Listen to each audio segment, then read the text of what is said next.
Hello everyone, welcome back to my channel Shreshtha Kannada vlog. So ಇವತ್ತಿನ vlog ಬಂದು ನನ್ನ ಒಂದು ಡೈಲಿ ರೋಟೀನ್ ವ್ಲಾಗ್ ಆಗಿರುತ್ತೆ.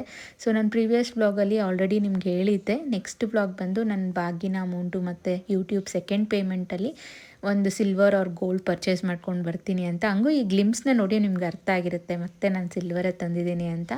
ಸೊ ಯಾಕೆ ಸಿಲ್ವರೇ ತಂದೆ ಅಂತ ನಾನು ನಿಮಗೆ ಕ್ಲಾರಿಫಿಕೇಷನ್ ಕೊಡ್ತೀನಿ. ಸೊ ಎಲ್ಲೂ ಸ್ಕಿಪ್ ಮಾಡ್ತೀರಾ, ಈ ಒಂದು ವ್ಲಾಗ್ನ ಕಂಟಿನ್ಯೂಸ್ ಆಗಿ ನೋಡಿ ಅಂತ ಹೇಳ್ತಾ ಇಲ್ಲಿಗೆ ವ್ಲಾಗ್ನ ಸ್ಟಾರ್ಟ್ ಮಾಡೋಣ ಬನ್ನಿ. ಸೊ ಇವತ್ತು ಒಂದು ಒಳ್ಳೆ ರೆಸಿಪಿ ನಿಮ್ಮೆಲ್ಲರ ಜೊತೆ ಶೇರ್ ಮಾಡ್ಕೊಳ್ತಾ ಇದ್ದೀನಿ. ಸೊ ಕೆಲವೊಂದು ಸಲ ಈ ಸೌತೆಕಾಯಿ ಎಲ್ಲ ಕ್ವಾಂಟಿಟಿ ಜಾಸ್ತಿ ತಂದುಬಿಟ್ಟಾಗ ಎಲ್ಲನೂ ಕಂಪ್ಲೀಟಾಗಿ ತಿನ್ನೋಕ್ಕಾಗಲ್ಲ. ಆವಾಗ ಒಂದು ಸ್ವಲ್ಪ ದಿನ ಬಿಡೋ ಅಷ್ಟರಲ್ಲಿ ಅದೊಂಥರ ರೆಡ್ಡಿಶ್ ಬಂದುಬಿಡುತ್ತೆ, ಅಂದರೆ ಬಲ್ತಿರುತ್ತೆ, ಒಂಥರ ಹುಳಿ ಥರ ಬಂದುಬಿಡುತ್ತೆ. ಅಂಥ ಸೌತೆಕಾಯಿನ ನಾವು ತಿನ್ನೋಕ್ಕಾಗಲ್ಲ. ಸೊ ಅಂಥದ್ದಿದ್ದಾಗ ಯೂಶ್ವಲಿ ಬಿಸಾಡ್ತೀವಿ. ಬಟ್ ಬಿಸಾಡ್ದಿರ ಅದನ್ನು ಒಂದು ರೊಟ್ಟಿ ಥರ ಮಾಡಿ ತಿನ್ಬೋದು. ಆ್ಯಕ್ಚುಲಿ ನಾನೊಂದು ಫ್ರೆಂಡ್ ಮನೆಗೆ ಹೋದಾಗ ನನ್ನ ಫ್ರೆಂಡ್ ಅವ್ರ ಅಮ್ಮ ಈ ಥರ ತುಂಬ ಬಲ್ತಿರೋ ಅಂಥ ಸೌತೆಕಾಯಿನೆಲ್ಲ ಬಿಸಾಡ್ದಿರ ಅದನ್ನು ಯೂಸ್ ಮಾಡಿಕೊಂಡು ಒಂದು ರೊಟ್ಟಿ ಮಾಡಿ ನಮಗೆ ಕೊಟ್ಟರು. ಅದನ್ನು ತಿಂದು ನಂಗೆ ತುಂಬಾ ಇಷ್ಟ ಆಗೋಯ್ತು ಆ ರೊಟ್ಟಿ. ಅವತ್ತಿಂದ ನಾನು ಈ ಥರ ಸೌತೆಕಾಯಿ ಎಲ್ಲ ತುಂಬಾ ಹಣ್ಣಾಗಿ ಇಲ್ಲಾಂದರೆ ತುಂಬಾ ಒಂಥರ ಬಲ್ತೋಗಿರೋದನ್ನೆಲ್ಲ ಈ ಥರ ನಾನು ರೊಟ್ಟಿ ಮಾಡೋದು ಕಲ್ತ್ಕೊಂಡೆ. ಸೊ ಇವತ್ತು ನಿಮಗೂ ಯೂಸ್ ಆಗುತ್ತೆ ಅಂತ ಈ ಥರ ಯಾವ ರೀತಿ ಮಾಡೋದು ಅಂತ ತೋರಿಸ್ಕೊಡ್ತೀನಿ. ಇದು ಬಲ್ತಿರೋ ಅಂಥ ಸೌತೆಕಾಯಲ್ಲೇ ಮಾಡಬೇಕಂತೇನಿಲ್ಲ.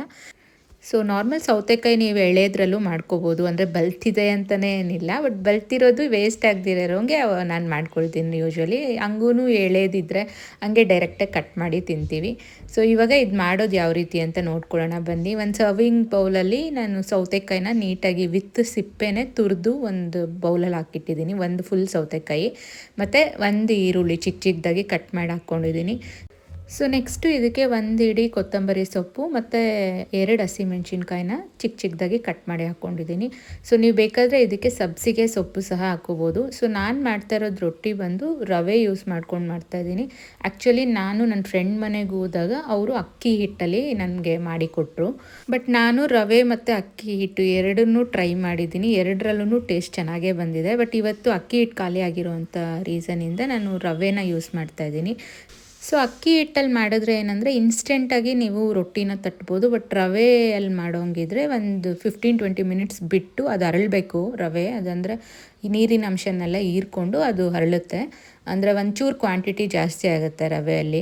ಅದು ಏನು ಆ್ಯಡ್ ಮಾಡಿರ್ತೀವಲ್ವ ರವೆ, ಅದು ನೀರನ್ನೆಲ್ಲ ಹೀರ್ಕೊಂಡು ಒಂದು ಸ್ವಲ್ಪ ಉಬ್ಬುತ್ತೆ. ಆವಾಗ ರೊಟ್ಟಿನ ತಟ್ಟಬೇಕಾಗುತ್ತೆ. ಇಲ್ಲಾಂದರೆ ಒಂದು ಸ್ವಲ್ಪ ಗಟ್ಟಿ ಬಂದುಬಿಡುತ್ತೆ ರವೆ ರೊಟ್ಟಿ. ಸೊ ಟೈಮ್ ಇದ್ದಾಗ ನೀವು ರವೆ ರೊಟ್ಟಿ ಮಾಡ್ಕೊಳ್ಳಿ. ಟೈಮ್ ಇಲ್ಲ ಇನ್ಸ್ಟೆಂಟಾಗಿ ನಾವು ರೊಟ್ಟಿ ಮಾಡ್ಕೊಬೇಕು ಅಂದಾಗ ಅಕ್ಕಿ ಹಿಟ್ಟು ಯೂಸ್ ಮಾಡ್ಕೊಳ್ಳಿ. ಎರಡರದ್ದು ಸೇಮ್ ಪ್ರೋಸೆಸ್ಸೇ.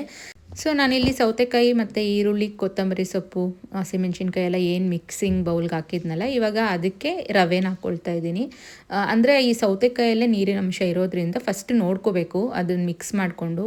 ಅಂದರೆ ಒಂದೊಂದು ಟೈಮ್ ಸೌತೆಕಾಯಿ ಜಾಸ್ತಿ ಇದ್ದಾಗ ಅದ್ರದ್ದು ನೀರಿನ ಅಂಶನೇ ಸಾಕಾಗುತ್ತೆ. ಬಟ್ ಹಂಗೂ ಬೇಕಾದರೆ ಇನ್ನೊಂದು ಚೂರು ಹಾಕ್ಕೊಳ್ಳಿ. ಅದು ಹೆಂಗಂದರೆ ಒಂದು ರೊಟ್ಟಿ ಹಿಂಗೆ ತಟ್ಟಕ್ಕೆ ಹದ ಇರಬೇಕು. ಏಕೆಂದರೆ ಮತ್ತೆ ಇದು ನೀರಿನ ಅಂಶ ಎಲ್ಲ ಇಳ್ಕೊಂಡು ಇನ್ನು ಸ್ವಲ್ಪ ಸಾಫ್ಟ್ ಬರುತ್ತೆ. ಸೊ ನೋಡಿಕೊಂಡು ಹಾಕ್ಕೊಳ್ಳಿ. ನೋಡಿ ಈ ಹದ ಇದ್ದರೆ ಸಾಕು. ಈ ಥರ ಮಿಕ್ಸ್ ಮಾಡಿ ಒಂದು 20 ಮಿನಿಟ್ಸ್ ಬಿಟ್ಬಿಡಿ. ಸೊ ಹಂಗೂ ಅದು ನೆನೆಯೋ ಟೈಮಲ್ಲಿ ನೀವು ಸೈಡ್ಗೆ ಚಟ್ನಿ ಇಂಥದ್ದೆಲ್ಲ ಪ್ರಿಪ್ರೇಷನ್ ಮಾಡ್ಕೋಬೋದು. ಹಂಗೂ ಇವತ್ತು ಸ್ಯಾಟರ್ಡೇ ಆದ್ರೂ ಮಕ್ಕಳಿಗೆ ಫುಲ್ ಡೇ ಸ್ಕೂಲ್ ಇದೆ. ಯಾಕಂದರೆ ರೀಸೆಂಟಾಗಿ ಫಾರ್ ಸಮ್ ರೀಸನ್ ಏನೋ 1 ಡೇ ಲೀವ್ ಕೊಟ್ಟಿದ್ದರು. ಸೊ ಅದನ್ನು ಕಾಂಪನ್ಸೇಟ್ ಮಾಡೋದಕ್ಕೆ ಇವತ್ತು ಫುಲ್ ಡೇ ಸ್ಕೂಲ್ ಇಟ್ಟಿರೋದ್ರಿಂದ ನಾನು ಬಾಕ್ಸ್ ಎಲ್ಲ ಪ್ರಿಪೇರ್ ಮಾಡಿ ಮಕ್ಕಳನ್ನ ಕಳಿಸ್ತಾ ಇದ್ದೀನಿ. ಸೊ ಹಂಗೂ ಈ ರೊಟ್ಟಿ ಇಂಥದ್ದೆಲ್ಲ ಲೈಕ್ ಬಾಕ್ಸು ಇಷ್ಟಪಟ್ಟು ತಿನ್ಕೊಂಡು ಬರ್ತಾರೆ. ಹಂಗೂ ಇದು ಸೌತೆಕಾಯಿ ಇಂಥದ್ದೆಲ್ಲ ಅವ್ರಿಗೆ ಡೈರೆಕ್ಟಾಗಿ ತಿನ್ನೋಕ್ಕೂ ಇಷ್ಟನೇ, ಈ ಥರ ರೊಟ್ಟಿಯಲ್ಲೂ ಇಷ್ಟನೇ. ಈ ಥರ ಸೌತೆಕಾಯಿ ಯೂಸ್ ಮಾಡ್ಕೊಂಡು ರೊಟ್ಟಿ ಮಾಡಿದ್ರೂ ಇಷ್ಟಪಟ್ಟು ತಿಂತಾರೆ. ಮತ್ತು ಈ ಒಂದು ರೊಟ್ಟಿಗೆ ನೀವು ಬೇಕಾದರೆ ಸಬ್ಸಿಗೆ ಸೊಪ್ಪು, ಸ್ವಲ್ಪ ಕ್ಯಾರೆಟು, ಬೀನ್ಸು ಈ ಥರ ಬೇಗ ಬೇಯುವಂಥ ಎಲ್ಲ ತರಕಾರಿನೂ ಹಾಕಿ ಮಾಡ್ಕೋಬೋದು. ಬಟ್ ಸೌತೆಕಾಯಿ ಒಂದು ಫುಲ್ ಸೌತೆಕಾಯಿ ತುಂಬ ಇರುತ್ತೆ. ಸೊ ಅದಕ್ಕೆ ನಾನೇನು ಬೇರೆ ತರಕಾರಿ ಆ್ಯಡ್ ಮಾಡ್ತಾಯಿಲ್ಲ, ಇಲ್ಲಾಂದರೆ ತುಂಬ ಕ್ವಾಂಟಿಟಿ ಆಗಿಬಿಟ್ರೂ ಉಳಿದೋಗುತ್ತೆ ಅಂತ. ಸೊ ಇವಾಗ ಈ ಥರ ಒಂದು ಬಟರ್ ಪೇಪರ್ ತೊಗೊಂಡು ನೀಟಾಗಿ ರೊಟ್ಟಿ ತಟ್ಟಿ ಅದ್ರ ಮೇಲೆ ಸ್ವಲ್ಪ ಯೂಶ್ವಲಿ ಎಳ್ಳು ಹಾಕ್ತೀನಿ.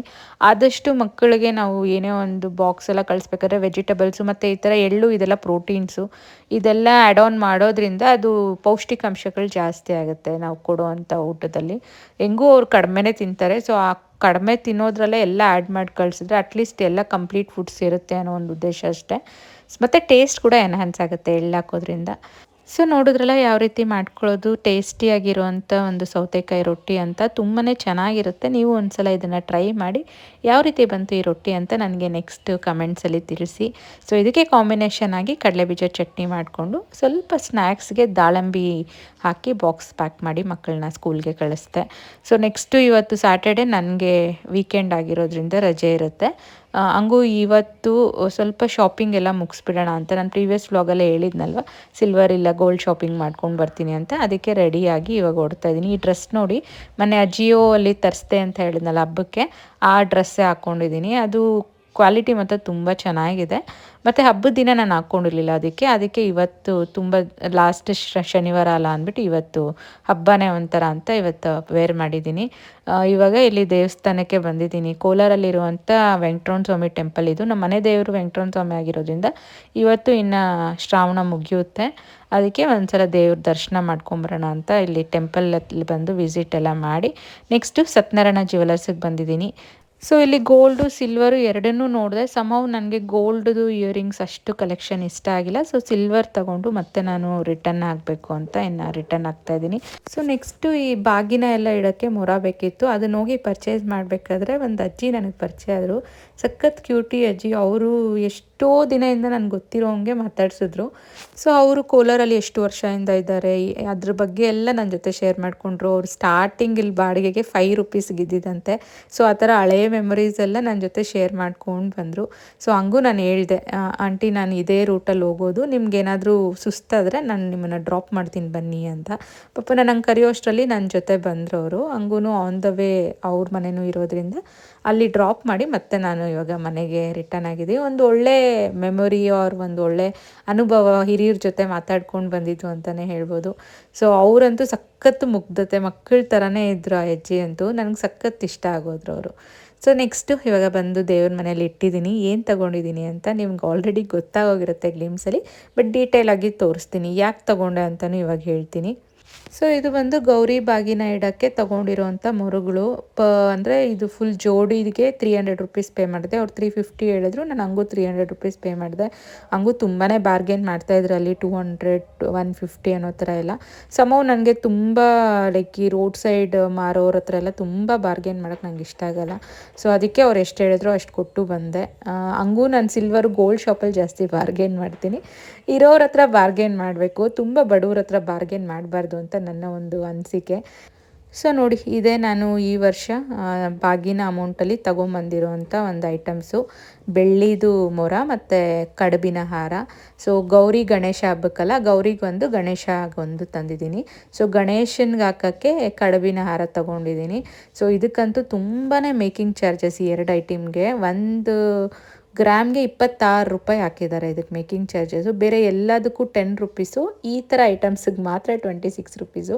ಸೊ ಪ್ರತಿ ಸಲ ಹೋದಾಗೂ ನಾನು ಅವಾಯ್ಡ್ ಮಾಡಿ ಬರ್ತಾಯಿದ್ದಿದ್ದು ಈ ಒಂದು ರೀಸನಿಂದನೇ, ಅಯ್ಯೋ ಅಷ್ಟು ಮೇಕಿಂಗ್ ಚಾರ್ಜ್ ಕೊಡಬೇಕಾ ಅಂತ. ಬಟ್ ಸಮವ್ ಈ ಸಲ ಯಾಕೋ ನನಗೆ ಇರಲಿ ಬಿಡು, ಹಂಗೆ ಪೋಸ್ಟ್ಪೋಂಡ್ ಆಗ್ತಾನೆ ಇರುತ್ತೆ, ತೊಗೋಬೇಕು ಅಂದ್ಕೊಂಡ್ಮೇಲೆ ಅದು ಥಿಂಕ್ ಮಾಡಿದ್ರೆ ತೊಗೊಂಬಿಡೋಣ. ಹೆಂಗೂ ಗ್ರಾಮ್ಸ್ ಕಡಿಮೆ ಇದೆಯಲ್ಲ, ಒಂದು 400 500 ಮ್ಯಾಕ್ಸಿಮಮ್ 1000 ರೂಪೀಸ್ ಜಾಸ್ತಿ ಆಗ್ಬೋದು, ಇರಲಿ ಅಂತ ಈ ಸಲ ಕಡುಬಿನ ಹಾರ ಡಿಸೈಡ್ ಮಾಡಿ ತೊಗೊಂಡೆ. ಆ್ಯಕ್ಚುಲಿ ಲಾಸ್ಟ್ ಇಯರು ನೋಡಿದ್ದೆ ನಾನು, ಬಟ್ ತುಂಬ ಮೇಕಿಂಗ್ ಚಾರ್ಜಸ್ ಇತ್ತು ಅಂತ ನಾನು ಇದು ಮಾಡಿ ಬಂದೆ. ಬಟ್ ಆವಾಗ 80 ರೂಪೀಸ್ ಇತ್ತು ಬೆಳ್ಳಿ ರೇಟ್. ಇವಾಗ ನೋಡಿ 105 ರೂಪೀಸ್ ಆಗಿದೆ. ಸೊ ಇವಾಗ ಅನಿಸುತ್ತೆ ಅವಾಗೆ ತೊಗೊಂಬಿಡ್ಬೇಕಾಗಿತ್ತು ಅಂತ. ಬಟ್ ಲಾಸ್ಟ್ ಇಯರ್ ನಾನು ಬಾಳೆ ದಿಂಡು ತೊಗೊಂಡಿದ್ದೆ, ಚಿಕ್ಕದು ಪುಟಾಣಿದು. ಈ ಸಲ ಕಡುಬಿನ ಹಾರ ಗಣೇಶನಿಗೋಸ್ಕರ.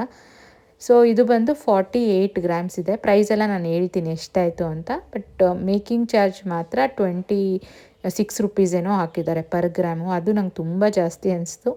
ಬಟ್ ಸ್ಟಿಲ್ ತೊಗೊಂಡಿದ್ದೀನಿ ಈ ಸಲ. ನೆಕ್ಸ್ಟ್ ಬಂದು ಈ ಒಂದು ಬೆಳ್ಳಿ ಮರ. ಇದು ಆ್ಯಕ್ಚುಲಿ ನಾನು ಲಾಸ್ಟ್ ಟೈಮ್ ಹೋಗಿ ನೋಡಿದಾಗ ಸಿಂಗಲ್ ಮರ ಇತ್ತು. ಅದರದ್ದು ಜೊತೆ ಇರೋದನ್ನ ಯಾರೋ ತೊಗೊಂಡೋಗ್ಬಿಟ್ಟಿದ್ರು.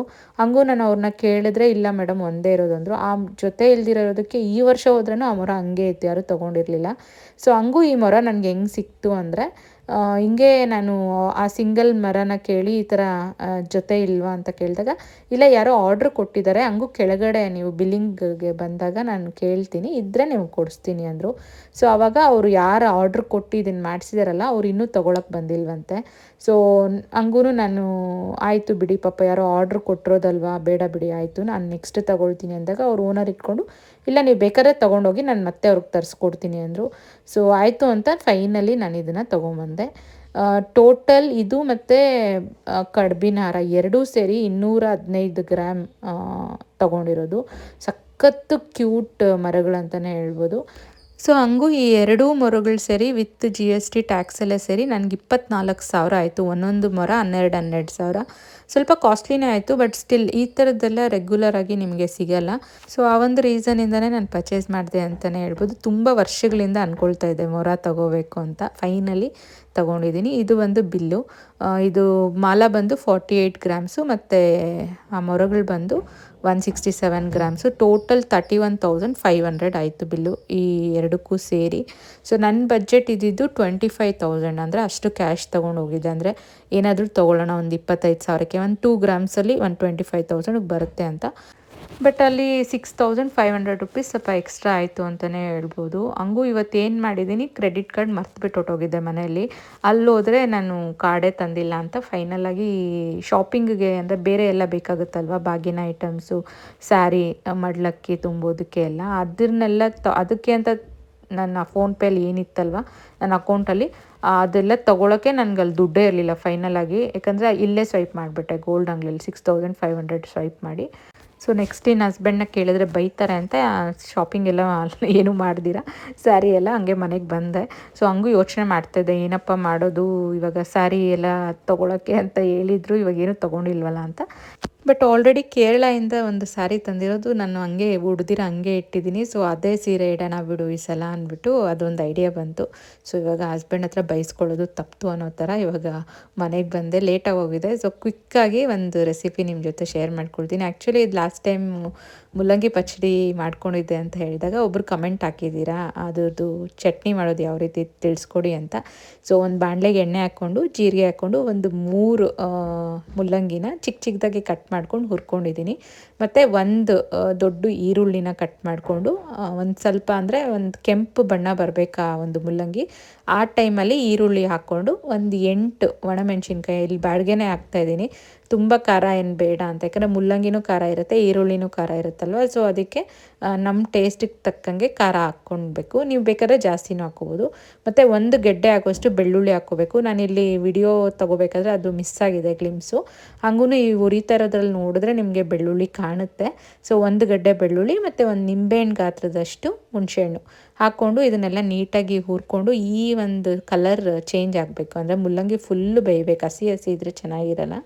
ಸೊ ಇಷ್ಟಾದಮೇಲೆ ಸ್ಟವ್ ಆಫ್ ಮಾಡಿ ಆರಕ್ಕೆ ಬಿಡಬೇಕು. ಇವಾಗ ಡ್ರೈ ಇಂಗ್ರೀಡಿಯೆಂಟ್ಸ್ ಏನಂದರೆ ಉದ್ದಿನಬೇಳೆ, ಕಡಲೆಬೇಳೆ ಮತ್ತು ಒಂದು ಇಡೀ ಕಡಲೆ ಬೀಜನ ಒಂದು ಡ್ರೈ ರೋಸ್ಟ್ ಮಾಡಿಕೊಂಡು ಈ ಥರ ಪುಡಿ ಮಾಡ್ಕೊಳ್ಳಿ.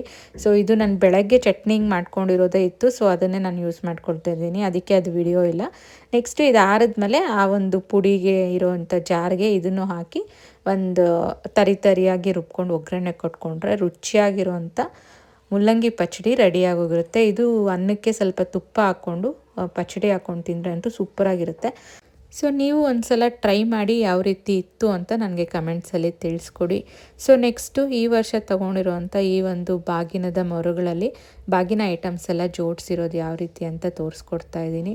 ಸೊ ತುಂಬ ವರ್ಷಗಳ ಆಸೆ ಇದು, ಯಾವಾಗ ಹೋದ್ರೂ ಸಿಗ್ತಾನೆ ಇರಲಿಲ್ಲ. ಫೈನಲಿ ಯಾರೋ ಪಾಪ ಆರ್ಡ್ರ್ ಕೊಟ್ಟಿರೋದು ಈ ವರ್ಷ ನನಗೆ ಸಿಗೋಂಗಾಯಿತು. ಸೊ ನಿಮ್ಮೆಲ್ಲರಿಗೂ ಏನು ಅನಿಸ್ತು ನಾನು ಈ ಮರ ತೊಗೊಂಡಿದ್ದು? ಅಂದರೆ ಒಳ್ಳೇದಾಯಿತು, ಜಾಸ್ತಿ ಕೊಟ್ರೂ ಪರವಾಗಿಲ್ಲ, ಒಂದು ಒಳ್ಳೆ ಐಟಮ್ ಮನೆಗೆ ಬಂದಿದೆ ಅಂತ ಹೇಳ್ತೀರಾ? ಇಲ್ಲಾಂದರೆ ಸುಮ್ಮನೆ ಯಾಕೆ ದುಡ್ಡು ವೇಸ್ಟ್ ಮಾಡಿದ್ರಿ, ಬೇರೆ ಏನಾನ ರೆಗ್ಯುಲರ್ ಐಟಮೇ ಅಷ್ಟೇ ದುಡ್ಡಿಗೆ ಇನ್ನು ಸ್ವಲ್ಪ ಜಾಸ್ತಿ ಬರೋವಂಥದ್ದು ತೊಗೋಬೇಕು ಅಂತ ಹೇಳ್ತೀರಾ? ನನಗೆ ಕಮೆಂಟ್ಸಲ್ಲಿ ತಿಳಿಸ್ಕೊಡಿ. ಹಂಗೂ ಅವರು ಹೇಳಿದ್ರು ನನಗೆ, ನೀವು ಬಿಂದಿಗೆ ಇಲ್ಲ ದೀಪದ ಸ್ತಂಭ ಇಂಥದ್ದೆಲ್ಲ ಏನಾರ ತೊಗೊಳ್ಳಿ, ನಾನು ನಿಮಗೆ ಮೇಕಿಂಗ್ ಚಾರ್ಜ್ ಕಡಿಮೆ ಮಾಡ್ತೀನಿ. ಬಟ್ ಈ ವಸ್ತುಗಳನ್ನ ಮಾತ್ರ ನೀವು ಅಂದರೆ ಈ ರೆಗ್ಯುಲರಾಗಿ ಮ್ಯಾನುಫ್ಯಾಕ್ಚರ್ ಮಾಡೋದಕ್ಕೆ ಅವ್ರು ಮಾಸಲ್ಲಿ ಮಾಡ್ತಾರಂತೆ, ಒಂದೇ ಸಲ ಜಾಸ್ತಿ ಮ್ಯಾನುಫ್ಯಾಕ್ಚರ್ ಮಾಡ್ತಾರಂತೆ. ಅಂಥದ್ದು ಅವ್ರಿಗೆ ಕೂಡ ಕಡಿಮೆ ಮೇಕಿಂಗ್ ಚಾರ್ಜ್ಗೆ ಬರುತ್ತಂತೆ. ಬಟ್ ಈ ಥರ ತುಂಬ ರೇರಾಗಿ ಸಿಗುವಂಥ ಐಟಮ್ಸ್ ಎಲ್ಲ ಒಂದು ಆರ್ಡ್ರ್ ಕೊಟ್ಟು ಈ ಥರ ಮಾಡಿಸೋದಕ್ಕೆಲ್ಲ ಮೇಕಿಂಗ್ ಚಾರ್ಜಸ್ ಅವ್ರಿಗೂ ಜಾಸ್ತಿ ಬೀಳುತ್ತಂತೆ. ಸೊ ಅದರಲ್ಲಿ ಮಾತ್ರ ನೀವು ಕೇಳೋಕ್ಕೆ ಬರಬೇಡಿ. ಬೇಕಾದರೆ ನೀವು ತೊಗೊಳ್ಳಿಲ್ಲ ಅಂದ್ರೂ ಪರವಾಗಿಲ್ಲ. ಬಟ್ ಈ ವಸ್ತುಗಳಲ್ಲಿ ಮಾತ್ರ ಕೆಲವೊಂದಲ್ಲಿ ಇಟ್ಟಿದ್ರು. ಅಂದರೆ ಈ ಕಡುಬಿನ ಹಾರ ಮತ್ತು ಈ ಥರ ಮೊರಗಳು ಮತ್ತು ಇನ್ನೂ ಆ ಥರದ್ದು ಆ್ಯಂಟಿಕ್ ಪೀಸಸ್ ಒಂದು ಫ್ಯೂ ಇತ್ತು.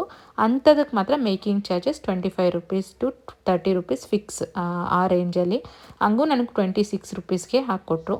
ಸೊ ಫೈನಲಿ ನನಗೆ ಅದು 1-2-3 ಇಯರ್ಸಿಂದ ರಿಟರ್ನ್ ಬರ್ತಾ ಇರೋದ್ರಿಂದ ಜಾಸ್ತಿ ಆದ್ರೂ ಪರವಾಗಿಲ್ಲ ಅಂತ ಮೈಂಡ್ ಫಿಕ್ಸ್ ಮಾಡಿನೇ ತೊಗೊಂಬಂದೆ. ಸೊ ಏನೂ ರಿಗ್ರೆಟ್ಸ್ ನನಗಂತೂ ಆಗ್ತಾಯಿಲ್ಲ. ಯಾಕಂದರೆ ಮನಸ್ಸಿಗೆ ಇಷ್ಟ ಇರೋದು ಅದು ಎಷ್ಟಿದ್ರೂ ನಮಗೇನು ಅದು ಮ್ಯಾಟ್ರ್ ಆಗೋಲ್ಲ, ಯಾವುದೇ ಒಂದು ವಸ್ತು ಆಗಲಿ. ಸೊ ಆ ರೀತಿ ಈ ವರ್ಷ ಈ ಒಂದು ಮೊರಗಳನ್ನ ತಂದಿದ್ದೀನಿ. ಸೊ ಇನ್ನು ನಾನಿದು ಲೈಫ್ ಲಾಂಗು ದೇವ್ರಿಗೆ ಒಂದು ಬಾಗಿನ ಮೊರ ಅಂತ ಇಟ್ಬಿಡ್ಬೋದು.